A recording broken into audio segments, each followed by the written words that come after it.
Yo, what's going on, guys? Welcome back to a brand new episode of TheBotTalk. In episode 13, we have beef from Botmart, Soul Foods and Proton. We're going to jump straight into the episode, but quickly before we do that, two things I want to mention. Firstly, this episode is sponsored once again by Cop Supply. If you guys want to go check them out, the link will be down below and it will be linked on the TheBotTalk's Twitter. A very good website for beginners to learn about all the proxies, bots and groups in the game. If you guys want to go check them out, the link will be down below. The website is really easy to use and you guys can go ahead and browse and just learn a lot more about the community and what services are there for you guys to use. And also the second thing, this episode is live premiered on YouTube, so there will be some element of an event taking place within the episode. We've gone ahead and disclosed that on our Twitter already. If you guys don't follow our Twitter, link will be down below. Without further ado, guys, sit back, relax and enjoy the episode. Jumping straight into today's episode, guys, we have beef from Botmart, ProtonAIO and Soul Foods. By far, this is the first guest that is affiliated with the most companies. Very excited for this episode. But jumping straight into the first question that we ask all guests on the show: how did you discover reselling? Well, I'm a little bit older than the general crowd. I actually started in a different market reselling. In college we got into I was in a fraternity in college, and a bunch of us wore like these vintage hats and stuff like that. So I started this company selling a bunch of like vintage clothing and stuff like that. And we had an Instagram page. We'd sell off the Instagram page, sell on eBay and all that stuff. And as that was closing up, I was moving away from my buddy who I ran it with. My other buddy told me about sneakers, and I was like, whoa. I looked at these markups. I was like, I can't believe this, dude.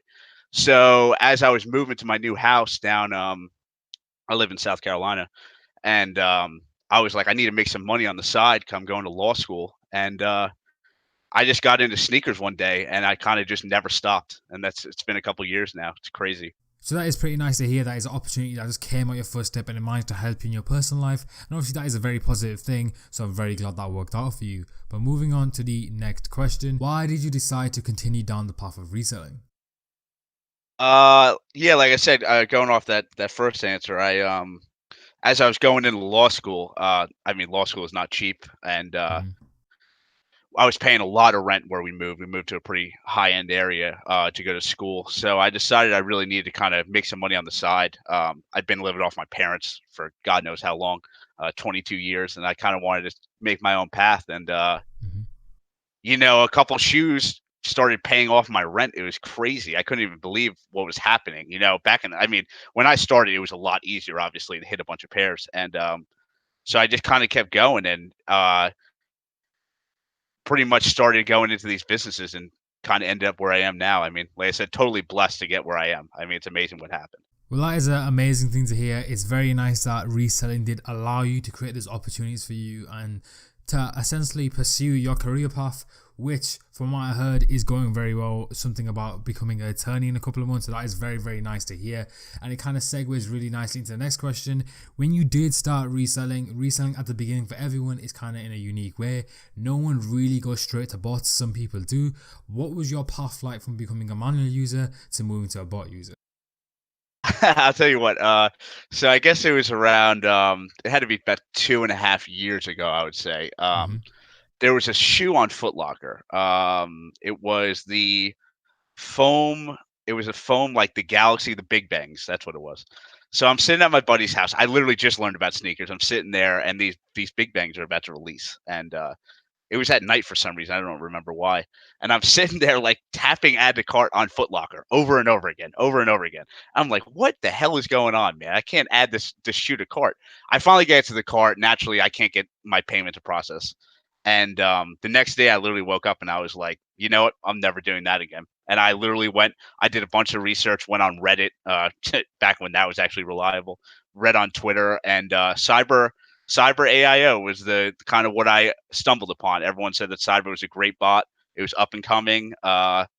It was going on Bot Broker at the time for $400, and I ended up buying Cyber at $470 resale, a lifetime key that I still have. Well, that is a very prime example of being in the long game and how the market develops.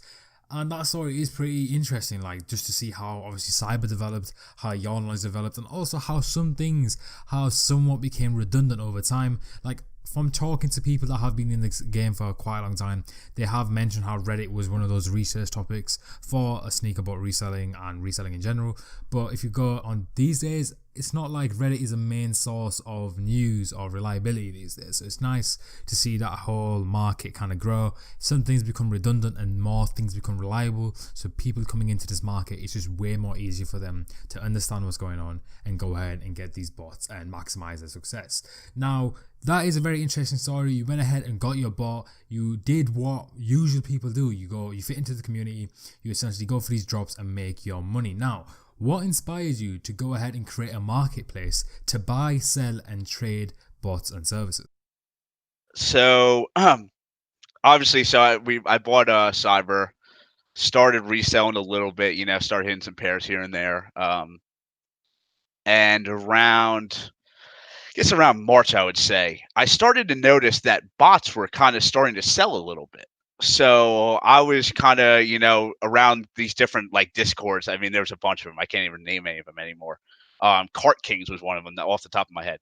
And they had a like a bots want to sell, bots want to buy channel. And I would go in there and, I'd buy like a Dash E key for $100 or whatever it was at the time, $200, and maybe flip it for 250 or 275. It was these quick little flips in the middle of the week when there was no shoe drops that kind of started happening. And I ended up meeting this guy, Ruben, my partner, Rube. Now we've been partners for about 2.5 years now. Me and him, we started like, okay, let's go in on this bot together. We'll both look and then we'll split the profits and we'll keep selling them. And like 2 weeks later, we bought a TaskBot key back in the day when TaskBot was relevant. Mm. And we ended up getting scammed on it. And the guy reset the key via email reset. And we were like, damn. There was no protection at that time. There was no way to be safe. You could go on Bot Broker and hope the guy was legit, hope the deal would actually go through and stuff like that. But there was no protection. We got scammed, and we were just like, there has to be something done. It was just happening too much. I heard a bunch of stories of people getting scammed, and we decided to do something about it. Well, that was a very noble thing of you to do. I do personally think that noble experiences and personal experiences do motivate. Business moves is very common these days when people create business plans, and in general, in the general public, when they do create these plans, it tends to come from personal experiences. And I do agree, back in the day, I wasn't obviously as present back in the day compared to you, but when I first joined the community, these groups had no protection. You can get scammed really easily. There was lots of stories. So I definitely do think Botmart stepping in and creating this whole marketplace has definitely made it a lot easier for users or new users to the market to go ahead and buy bots and then go ahead and face the challenge of reselling it. So moving on to the next question. Creating a big organization like Botmart obviously comes with its hardships. What were some of the hardships you faced? I think from day one, we started at 2 members in that Discord. We added ability of restock flippers and all that stuff, all his companies, and a couple of these other guys, Sir Stuff, and there's a couple of people I can't name right now. And it was, it was a 100-person group. It was a 200-person group. Maybe it was 500 people by the end of May, and no one trusted us. That was really the biggest thing. We're trying to do these different verifications. We're trying to authenticate people, trying to make sure people are safe. And you're handing your key over to some guy that you have no idea who he is. And I think that was the biggest thing. We got a lot of criticism for people saying, they're not taking your key today. They're not taking your information today. But in a month, when they have 1,000 people's information, they're going to take it all and they're going to steal that. And it was really hard building. And I think we faced that up until like 10,000 members. I think we really had our reputation just didn't develop as fast as I thought it would. We middlemanned, me and my partner middlemanned hundreds of keys for free. We never took $1. And eventually, thank God, the reputation grew. And I'm happy that we could at least have a positive impact on the community in some way. Well, I do agree with your last point. You definitely did have an impact on the community. And it's very surprising to hear, but one point that I did want to extract from the whole thing you just said, your reputation not growing at the rate you thought. Now, maybe personally for my analysis, you can go ahead and disagree with me if you want, but one thing that I do notice about bots back in the day go ahead and growing, when you look at their old tweets and their engagement, it was a lot harder for them to grow, bots and services for that matter. It was a lot harder for them to grow just because of the fact that there weren't many people around compared to now. And I do feel like engagement was overall stupidly lower compared to now. The community was tiny back then. It's amazing. You look at, like I said, and I always tell people this, it blows my mind to this day. But you look at when Botmart hit, like, I would say 8,000 people. We grew twice as big. We went from 8,000 to 16,000 in literally like 1/3 of the time. Well, that is very good to hear, but segueing onto the next question, obviously creating a huge organization like the Botmart with your partner definitely had some personal advantages in your personal life and also within the community. What were those advantages? I think first and foremost was amazing connections. This is a game, life is a game of connection. From, going to college, going to college, meeting people it's everything is connections. And having this huge Discord where, I don't know, 20-30% of the community, I would assume, is in Botmart. We have 42,000 members. So just being able to reach out, you always have, mutual servers in Discord is huge because you can't DM people without them. And man, I don't know. I can't even tell me how many times I've ran into, someone and it said, like, you don't have a mutual server. It never happens to me. So just being able to reach out to anyone I need at any time and having a face that's recognizable is amazing. That's really the biggest thing. And on top of that, just, the satisfaction from just being able to help people. I've always taken it as we've never really made any money on Botmart. It's kind of just been our pro bono work is what I would call it in lawyer terms. It's kind of what we do for the community, for everything the community's given to us. So basically those two things is probably the biggest thing for me. Well, one point I definitely want to bring up in this interview, this episode, is that if you were to skip back to the beginning of Botmart, in my opinion, I could easily see someone of your position, obviously not with the same morals, they could easily charge $25 a month, $20 a month for this secure marketplace. And I do feel like users would pay for that. But instead, you decided to go with this noble route of essentially saying, this is a service to the community. You have to pay like $1 a month to make sure you're verified and stuff like that.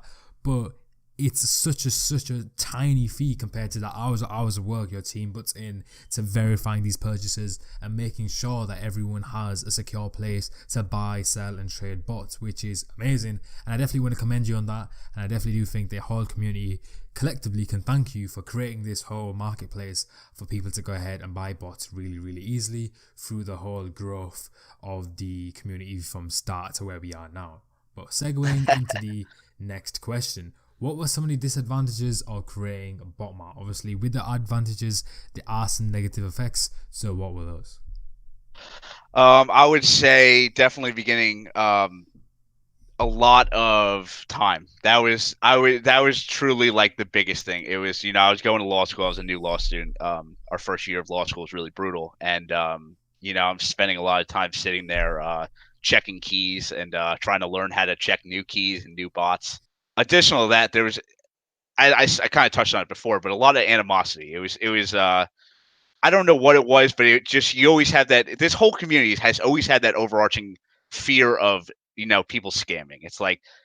It was like we were raised on people scamming. And from the time we were 3 months old to the time we were a year old, it was always like someone had some thought in their mind that we were going to scam or use this information against them and things like that.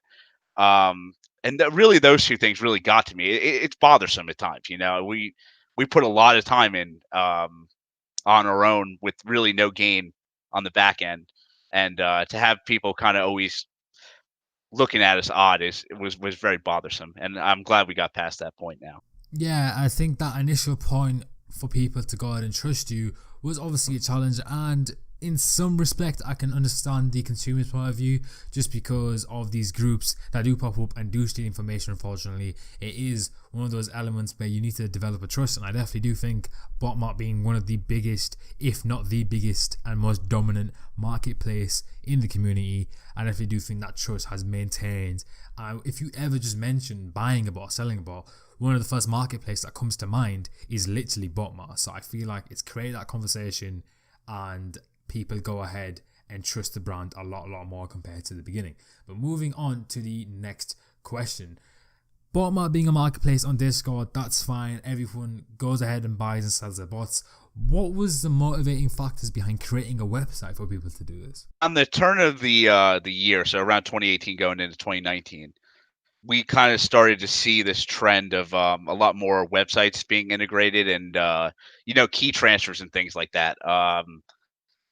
WAP was one of the first bots I remember to have a key transfer, and then Cyber added bind and unbind. And we kind of started to see that. And as we just started to develop some credibility, we kind of started thinking, okay, well, maybe these servers, these bots will give us access to their key bases so that we can swap them automatically and it would be 100% safe. And we had the idea. I mean, idiotically, we slept on it. And some competitors came out obviously with these online marketplaces. So we were kind of in catch up game around May. So we finished what we had kind of started, and we're working on really adding a lot more groups and bots to that website right now.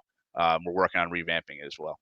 Yeah, I think it's definitely a very good step in the right direction, just because creating that huge marketplace where people can go ahead and buy and sell without going into Discord or maybe ease of access, definitely do think that will encourage more users to go ahead and side with your brand with competitors. So I definitely do support the decisions you're making to go ahead and create this website, and I really do hope to see loads of big bots on the website very, very soon. But moving on to the next question and the next segment of today's interview. Beef is also known for being affiliated with Soul Food Alerts. What inspired the name Soul Food Alerts? That name actually came from Botmart, ironically enough. We had it down to 3 different names, and we shot an at everyone in Botmart back in the day when there was 1,000 people, and we said, "Hey guys, do you mind just voting on one of these names?" And Soul Food was the one that actually won. So that's where that name came from. I see. So the community that you've already built helped to create this one. So that's very nice to hear. Moving on to the next question. How did owning Soul Food Alerts as well as Botmart impact you in a good way? There's been a million positives. I really can't even. I hate to even touch on the negatives, quite honestly, because I just don't see that many negatives. But it gets stressful. You've seen a lot of people from the community kind of flake out, and I hope the people that have left have found some inner peace, because it is at times a really tough community to deal with. And the negatives, it's just been, some days are tough. Hey, you have a bad day. I mean, I mean, guys who own groups, I'm sure they feel how I feel. If we mess up on a release, that like just drives me nuts for the whole day, the next day. So that's really the biggest negative in my opinion. Well, with owning two successful brands within the community, definitely one thing that is dominant within anyone that owns brands is time management. How do you manage your time while juggling your personal life and maintaining two groups? I think that all comes down to personal time. You have to set aside some time to really live your personal life. And coming from college where I was just with, I was with friends constantly, and moving to a new town where we don't have as many friends and stuff like that. I guess it was easier because I did have a lot of time freed up. But it's really just kind of, you have to make time for your personal life. You have to make time for your professional life, and kind of keep those two things separate and not merge them too much. I generally wake up and I have a very good idea of how I'm going to set out my day and when I'm going to work on what and when I'm going to, save some personal time. So I think that's the biggest thing that anyone in this profession really needs to work on. Managing two groups, I jump back and forth. I've gotten very efficient at doing what I do, but back in the day, I mean, when it first started, it was a lot more difficult. So it's kind of just getting used to things. Yeah, well, one of the elements that was consistent with your answer is development of skills over time within business. And that is something that businessmen and women tend to do. They tend to develop all these skills. And it kind of segues really nicely into the next question. What were some of the things you learned from owning these two groups over the time? I think the biggest thing right off the bat is patience. Things don't develop in this community overnight. Bots don't develop overnight, and groups don't develop overnight, and reputations don't develop overnight. Um, we watched Botmart grow at a 10-person a day clip, maybe. And one day it turned into 50 people a day, and one day it turned into 100 people a day. And like I said, I'm really extremely thankful to get there. But for these people that are just starting up and new, it's really patience. It's going out there and not hitting your first release and not hitting your second release. It's maybe hitting your fifth release, and every time you don't hit, taking something away from it. And every time you have a success, building upon that. Don't just count your money and walk away. You got to keep building. It's all practice and patience. Other than that, the value of a reputation is huge. It's gotten me, very far, and like I said, I'm very thankful for that. But reputations go overnight. You do something dumb, you scam someone on an alternate account. It's hard to build that back up. So just be careful, be smart with what you do, and be honorable. Be trustworthy. Well, that is a very, very positive thing to hear, and I'm glad those skills have gone ahead and developed, and you've gone ahead and applied them to those two groups. And moving on to the final section, but moving on to the final question for today's section, what are some of the things you wish you did differently with those two groups? Regarding Botmart, that I wish we really did differently was I wish we added more technology and refined the group quicker. That's really the biggest thing. I think going online was a huge step, and I think that we have struggled a little bit in that regard because of how long it took us to actually complete the website. Whereas we had the idea 8 months before the website was actually done. Regarding soul food, probably PR earlier back in the day. We kind of we were really confident in what we did, and we didn't think that we needed to market. And we're starting to market now and do better. But a lot of groups that were smaller or not as old as us have surpassed us in followers and stuff like that because PR wasn't really our number one objective, and it still isn't because we really care about our members. That's kind of where we go for. We work on our members. The last thing I want to do is go and tweet. Yeah, I feel like that is some mindset that cut groups and bots and services do apply to themselves. And I feel like it does come down to what you value more as an owner. Do you value the success of the members more, or do you value getting more members in and creating more revenue?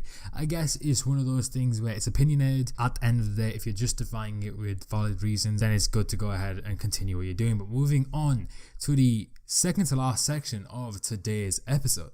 Moving on to ProtonAIO. If you guys don't know what happened with ProtonAIO, essentially, to sum it up within the first couple of sentences before we talk about it, essentially they were stepping down a couple of weeks ago, and there was this huge public outroar, not like a huge public lashback, but people were very interested about what was going to happen. The user base was interested about what was going to happen. I personally tweeted about it as well. I said that they did take a professional approach about stepping down. They were very honest about it. They did not exit scam. They literally were very transparent, and I feel like most companies in this day and age in the real life would do that. So I feel like I have to commend the previous owners of Proton. However, Beef went ahead with his partner and bought out Proton. So he is the current owner. So we're going to go ahead and dissect his brain about what he's going to do with Proton, what the future is going to be, and maybe we'll have a few surprises in today's episode. So moving on to the first question. What did you know about Proton before the thought of buying the company came into your mind? Yeah, so Pseudo back in the day, I actually won a key for Pseudo. It was an Adidas splash bot back in the day.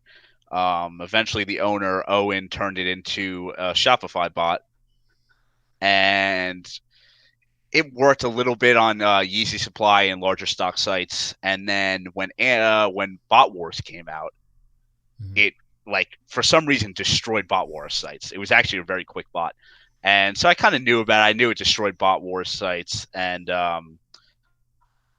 apparently it did work on Antibot. I've never used it. I never owned it besides that old key that I never touched. So we didn't really know much about it. I saw the website, I knew what the GUI looked like. That's about it. Well, it's good to get the backstory, but moving on to the next question. What was your opinion on Proton and the situation they were in when they publicly came out and said they were shutting down? I think a theme of any interview is that botting over the last 2 years has changed significantly. From the days where their sites had no protection to now where almost every site has at least some kind of protection if they don't have Akamai and Shopify Antibot. So Owen, who started this company 2.5 years ago, it's understandable that he just didn't grow as a developer enough to counter these new measures. You have multi-million-dollar companies putting up solutions to stop bots. So to understand that one guy isn't able to beat it, it makes sense. And how he did it, how he went about it was fair. He didn't restock copies right before he decided to quit. He went out, admirably. He posted about it, and he even went and reached out and pursued new owners to help out his user base. So I don't think anyone should be angry at how he did it. I think he did it 100% fair, and now the users who stuck with him they're going to be rewarded, I think. Well, yeah, it does touch on my original point. I do think that he did take it in a professional manner, and I do think a lot of people did think that. I think there was a percentage of people that did kind of expect, like, oh, why is about leaving? But that is an inevitability with businesses. Some shut down, some can't exactly go through these rough patches alone, so they seek to continue the brand in different ways. But it kind of segues into the next question. How did you go about approaching the previous owners of Proton at the time and purchasing the company? So I actually reached out to someone in Botmart staff chat about who the owner was, and because I did read that message, I saw it on Twitter, and I formed my own opinions of it. Very similar to what you were saying about how it was. I think it was fair what he was saying. So I looked at it, and we were already in the early stages of developing our own bot for Soul Food. We were working on some stuff for them to give them some advantages, and I was like, you know what? Let's, kind of sticking with the theme of bot more. We're trying to keep people safe, kind of keep people's investments, valuable for that matter. And so I DM'd Owen. I messaged him and said, "Hey, are you looking to sell the product as it stands? Can you give me some more information about it?" And he did reach out, and he was like, "Yeah, I'm looking for this number. I would like, cash paid." And I said, "Well, that's obviously that number's not going to work." And we did negotiate, and over the next course of a couple of days, we actually did end up purchasing it from him. Well, it was nice to hear that he was willing to sell the company and your interest in the company did succeed and you were able to buy the company from him. But moving on to the next question, what were some of the immediate things you put into place when you purchased Proton? So the first thing we did was bring in a developer. We ended up choosing our in-house guy. He works on Soul Food stuff. He works on Botmart stuff. He was already in the process. We already had a bypass bot made for Soul Food. We already were working on some Supreme stuff for Soul Food. So we decided that we would bring him over and put him full time on Proton moving forward. From there, we had another guy, an up and coming developer. He's really an amazing guy. From Soul Food, he was a member. We promoted him to staff, and he is working on some other really exciting stuff for Proton. So we do have two developers in place right now. We have another developer who is an older guy. He has, I believe, a master's, and he will be working on us once we get further along in our product. Well, that is very reassuring to hear. Personally, I'm very happy that that's happening. I think a lot of people are. And I wanted to essentially bring you on to give you this platform to essentially bypass that 140 character limit on Twitter and go ahead and just talk about it. Because I feel like if people just know your mindset and know where you're coming from, that will kind of create a bit more confidence. And speaking of confidence, the next question is literally is when a product decides to shut down, the user base of said products does have its confidence shaken. Obviously, if I was a consumer of a bot that was shutting down, I wouldn't be confident in the bot. But now that you've gone ahead and purchased Proton, what are some of the steps you're taking to go ahead and fix the confidence and the relationship between yourself and the consumers of Proton? Definitely, there's been some trust issues from the moment we stepped in, and that was just stemming from the previous relationship with the past owners. And so the first thing we kind of did was we went in very transparent. We're sending updates to the Discord, making sure people know what's going on, when it's going on. We made sure that every lifetime owner knew that they would be compensated for their previous purchase.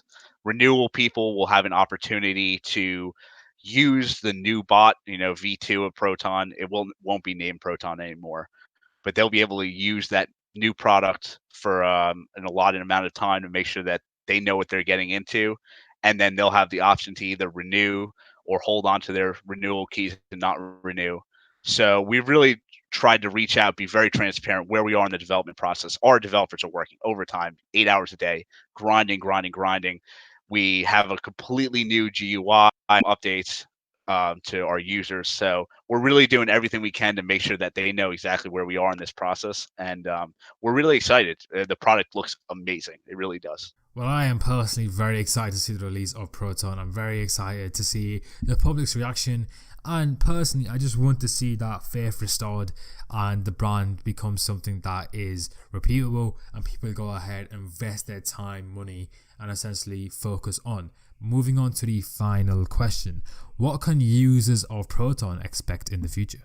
They're going to be in for some surprises. Right now, we are grinding day and night to push out our initial beta. We are hoping to support Yeezy Supply for the Alien release. That is our hopes and dreams. We're not sure we're going to make it, but we're doing everything we can. If not, we have our Supreme script that is being worked on. And also we have some already pre-written and getting rewritten raffle scripts that we will be implementing into the bot as well. So the users can expect, our hardest work. It's going to be our masterpiece, we're hoping. You can expect multiple developers, and the Botmart reputation, the Botmart treatment towards our members is just going to be right towards our Proton members. Yeah, I was literally just going to mention that. I felt like if people do know and people listen to this interview, they know that how your work ethic is. And it is apparent, you're not making this up. People can go ahead and research this, that you've gone ahead and created these services and you've put blood, sweat and tears into creating something that is very big and people know. And I feel like putting reputable individuals with a track record into bots and owning bots is definitely the way forward. And I do feel like the users will eventually, once the product gets pushed out and beta gets pushed out, will fix that relationship between you two and go ahead and possibly compete to be one of the most competing bots in the community. But now moving on to the final section of today's video, all you guys are waiting for this in the YouTube premiere. In celebration of episode 13 with Beef, we are dropping some Discord invites. How this is going to work is for Soul Foods and ProtonAIO, there will be 2 invites said out loud by Beef. So guys, go ahead and get your Discord open. We're going to go ahead and say the letters after the Discord extension. So go ahead and pre-type that. I will give you guys a couple of seconds to do that. Then we're going to go ahead and go over to Beef and he will continue to say these invites.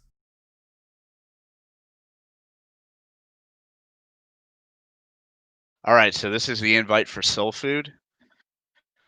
The number 9, lowercase h, capital B, capital H, 6, lowercase t. And then this is the invite for Proton. This will be for 1 renewal key. It'll be a capital Y, lowercase x, capital Z, lowercase w, capital E, capital N, lowercase f. Good luck, guys. So whilst you guys are doing that, we're going to go ahead and drop the rest of the invites. Follow the instructions on screen. Good luck, guys. Catch you guys in next week's episode.